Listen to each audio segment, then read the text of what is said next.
আনন্দের সাথে জানাচ্ছি বাংলাদেশ জাতীয়তাবাদী দলের রাষ্ট্রপতি প্রার্থী হয়েছেন দলের সংগ্রামী মহাসচিব মির্জা ফখরুল ইসলাম আলমগীর।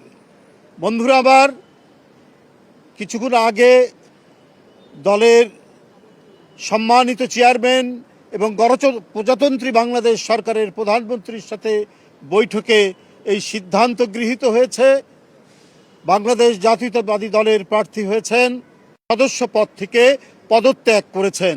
এই বিষয়টি আপনাদের সামনে আমরা সারা জাতিকে অবহিত করলাম। আপনাদের সকলকে ধন্যবাদ। না, এখনো এগুলি সম্পূর্ণ মিটিং চলমান আছে এবং দলের পক্ষ থেকে তো আগেই আমাদের দলের সম্মানিত চেয়ারম্যান এবং প্রধানমন্ত্রী তার কাছে দায়িত্ব দেওয়া আছে। তিনি যে প্রক্রিয়ায় যেভাবেই হোক তিনি সেই নিয়ে মতামত নিয়ে তিনি সেটা জানাবেন, সেটা আপনারা পরে জানতে পারবেন।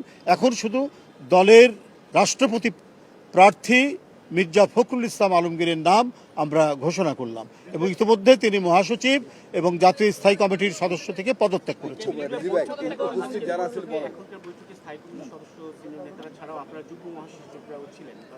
না, আমরা ছিলাম, আমি বলি শোনেন, আমি বলি, আপনারা এখানে ছিলেন জাতীয় স্থায়ী কমিটির সদস্যবৃন্দ, চিফ হুইপ এবং সকল হুইপ এবং দলের সকল যুগ্ম মহাসচিব বৃন্দ উপস্থিত ছিলেন, আর কেউ না। সেই বিষয়টি আরো কি প্রক্রিয়া আছে, সাংবিধানিক কি প্রক্রিয়াগুলো আছে সেগুলো পর্যালোচনা করে আপনাদেরকে পরবর্তীতে জানাবো। ধন্যবাদ, থ্যাংক ইউ।